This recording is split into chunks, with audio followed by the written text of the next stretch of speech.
You don't know how to buy a coat in this current climate. Don't worry. I'm about to tell you how to buy the literal best coat that you can for your money. Here are my credentials. 5 years ago, 2020, I was from Texas. I am from Texas. I'm from Dallas. Yeehaw. And I decided to move with my husband up to New Jersey. And I had never experienced snow on the ground for more than like 48 hours. So even by the time fall had come, shivering my timbers, okay? Had to find new coats, and I wanted to find them at a good price point. I ended up going to Abercrombie. No offense to Abercrombie, you know I love you, girl, but sometimes you do me dirty. And I remember going in to go buy this like wool blend coat that I'd seen, and I was like, this is gonna be great. I checked the composition. What do you mean 20% wool, 80% polyester? $250, bruh? Absolutely not. So after that, I set on a mission to find some of the best coats, and I did. I found some of the best coats, most comfortable, great quality, nice material, and so today I'm going to help you. This is what I believe you should get. These are the 3 staple coats I think you should have. Then we'll talk about fashion coats in a second, but let's start with the basics and expand. And by the way, my name is Jordan. If you like videos on this YouTube platform, hang out with me. Okay, let's get into it. So like I was saying, you need 3 coats in your closet. And we're going to talk about them from a utility perspective. I'm not going to talk about the like, you need this coat for dining and eating caviar, and you need this coat for the country. Baby, it was 90 degrees up until last week. Okay, we we just vibing and surviving at this point. Coat number 1 that you need though is your work coat / dress coat. This is the coat that you put on to look professional. You could go to weddings, you could go to dinners, you could go to work, you could go to church. It should be, in my opinion, that's my opinion, I think you should get a wool coat. I think you should get 100% wool coat. Maybe wool, if you're gonna do wool blends, wool and cashmere, wool and mohair, wool, and pretty much anything else. What I would say for my coats that I do try to live by is I go with organic materials. So I do leathers, like a smooth leather, suede leather. Suede is leather, if you were wondering. And then again, I do organic fibers, as in like wool, angora, cashmere, alpaca, things like that. And then I will do furs. You can actually get a couple of furs for a pretty good price. Probably the cheapest fur I ever bought was $15 from the thrift store. And that's not a joke. That's not an exaggeration. It was just put on the floor, very unique looking coat. I saw it, I said, that's a fur. Snatched it. She came home with me. And then I had them check it out. And they were like, this is actually a really nice fur jacket. And I was like, thank you, I know. And they were like, how much did you pay? It was like $15. They were like, where are you shopping?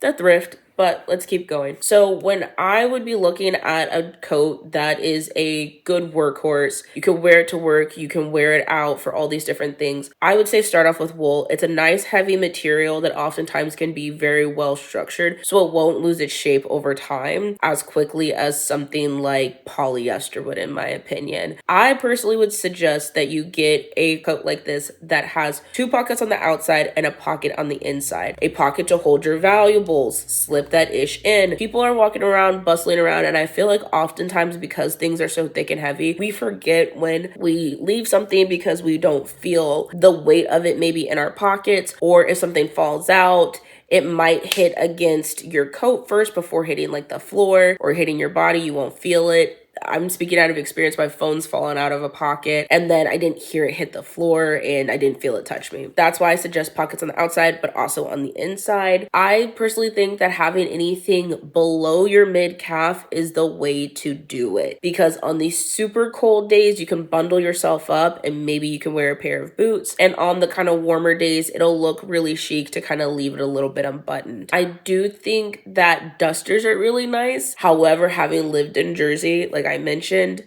that slush can be so rough. Like that dirty, nasty, off the road kind of pushed over snow is really gross if you ask me. I would probably do it like right above your ankle, like an inch or 2 right above your ankle is the longest I would go, but also like 2 or 3 inches below your knee is as short as I would go. I would probably suggest a black or a navy blue coat if you're not going to be buying a ton of other coats. These are going to go with pretty much anything. I have a cream coat that's wool and cashmere. Love it. It's really warm. It does not go with everything. Like, especially if I'm wearing like a white dress or something white on my person, and the cream, it just doesn't balance out the color very well. So again, I do tend to stick to black or blue. I think a brown item might be nice. And I mean like a true chocolatey brown, not like a tanned brown. Because sometimes some tans will age and look a little bit more orange than they do look tan. I think that if you also want to lean into a leather option, that's great too. Some of the leather options will look a little bit more dated in my opinion. So you can tell this was like an 80s, 90s, or even early 2000s piece. Usually from the shoulders, I feel like wool jackets do look a little bit more put together. Like I feel like they last longer in terms of like visual age. All of your coats should be lined on the inside. Do not buy a coat that is not lined. That is so crazy to me. And lined is, if I can show a picture right here, I will. I'm talking about like the interior so that you don't see the seam. Other times you'll see that some jackets, like I have a London fog jacket or coat, that there's an actual liner that's zipped in that is removable. Those are really cool. Those are really nice. That's a cherry on top. It should always have some type of liner. It doesn't really matter if that's polyester or not. To me, it doesn't matter if it's polyester or not. I know sometimes you can find them with silk or other fabrics. I'm just trying to make sure the outer shell has those like really high quality fibers to keep me warm. But also sometimes I've noticed with like my glove tans, if the lining is like ripped or something, I need to repair it. You can almost feel the coldness from that material hitting you on that place where the rip is and like making direct contact. The same way I feel about with wool when it's not lined. I feel like you can sometimes feel like a little bit of air peeking in. I don't know if that's just me being dramatic, but yeah, that's why I always get them lined. The second coat I would suggest you get is going to be your oh shit, it's a brick outside coat. Okay, I have one from Eddie Bauer. I love that coat. I've talked about it so many times. You guys have probably seen me wear it on TikTok so many times. This coat, first of all, I manifested it. Thank you, Lord. But I do thank God like every day for this coat. It is a half down, which those are like the feathers from, I believe, like geese. But it's a half down coat. It's like a parka, full parka. It has two armholes like right at my chest, two pockets right at the chest, two pockets at the side or the front, and two pockets on the side. So many pockets. It also has these little button closures because it's more of a utilitarian jacket that keep the other buttons closed, which is also really nice. I think it has a pocket on the inside that has a button as well too.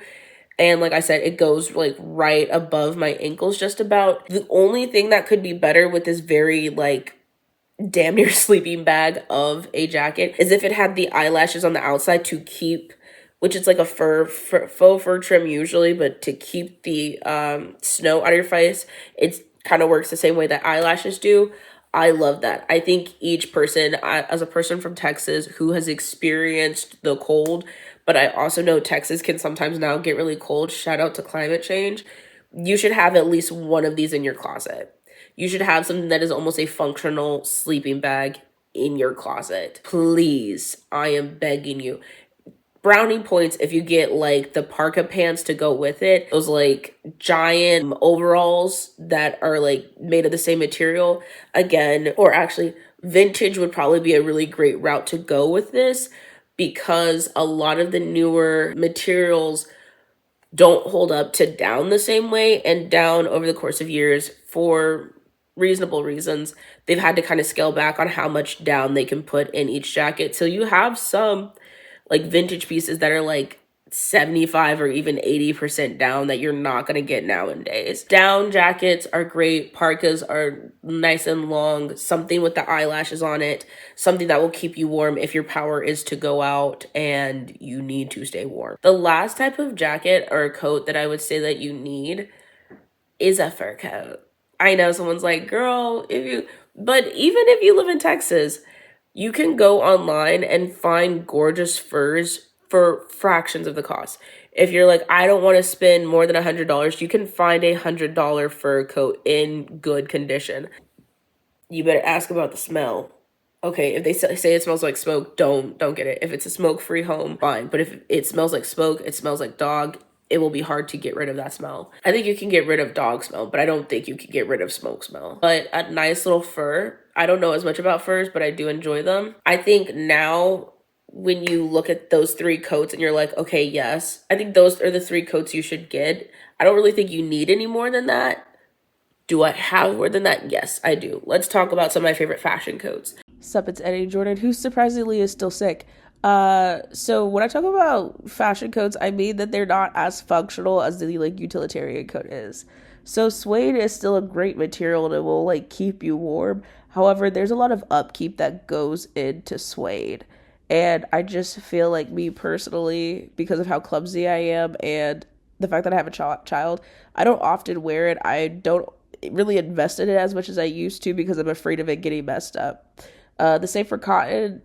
It's not as functional as other types of materials. So like fur coats or like a smooth tan leather trench or something, because I feel like the cotton gets into like my bones, or the air gets into the cotton, which it gets into my bones. So it's more of like an aesthetic for layering or like to add a little bit of warmth, but it's not going to keep me as warm. I just want to explain that. One of my favorite fashion coats is definitely the suede trench. I like this way more than I like the fabric trenches. I feel like, again, they keep me warmer. If I'm wearing a coat, I probably want to be warm. I will say that because of the material, there's not as much stretch, so I do tend to go a little bit oversized. I go for an extra large, I go for a large, I go for an extra large, something so that way when I have on a sweater like this is a Ralph Lauren cotton knit sweater, there's enough room for me to comfortably move my arms around and maybe layer up if I need to again. I love those for like fashion moments. I don't want to stand outside in a leather coat for the most part because of the way that it makes me feel. I feel like I get colder over time if I'm not moving in a leather coat. I feel like other materials like wool, angora, cashmere, camel hair are a lot more breathable, so they circulate better through my body. So that's why I would much rather invest in a coat like that, animal fabric, versus like a leather coat. However, I do think I am going to get this red coat I've been looking at.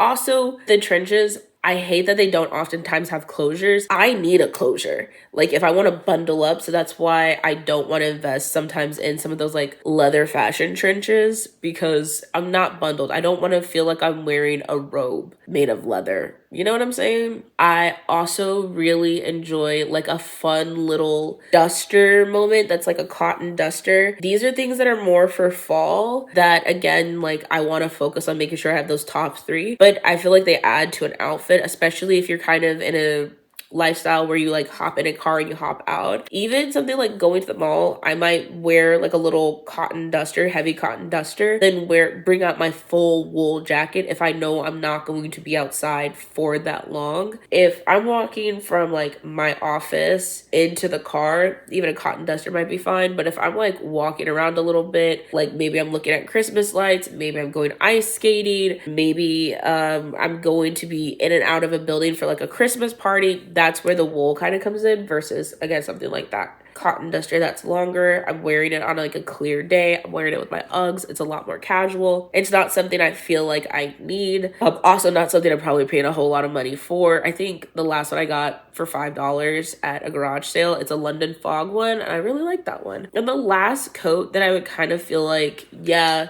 it's a nice little fashion moment. It's fun. It's anything with like an exciting color or pattern. These are things that are oftentimes really, really expensive because I think that they're like very, if you like it, you love it, you'll buy it. And it's not something that's a staple. I feel like there's these over dramatic statement coats can just be a lot. And I feel like each year I see people buy a crazy statement coat and then they wear it for that year and then they never touch it again because it wasn't really their style. If you're going to buy one of these coats, please invest in something that you liked beforehand. Like the coat that I'm thinking about getting, it's a statement coat, but it's red. My favorite color is red. I wear red all the time. I have a red stamp on my hand that will not go away. I'm not even mad at it. But my favorite color is red. I like red a lot, and so it makes sense to opt for something like that. That's a statement that I'm not gonna have to convince myself in, 9 months that I still want to keep. I feel like one of the things that I do really want, but I don't know if I should buy it, is the cowhide leather, or like cowhide jackets. They're leather too. It's an animal product. I know it'll last me a long time. I am from the South, like I'm from Texas, so like Western, Southern culture is really popular. But will I like it in a year? I keep thinking about that a lot. I do think I will like it in a year though. So, but that is like the stuff that I would talk about with like finding the right coat for the winter time. I hope that this was helpful. I always like talking about coats. If you want me to talk about more coat and winter related things, let me know. Okay? Yeah, and I like making videos, so I'm going to keep making videos, and I hope to see you guys soon. Bye!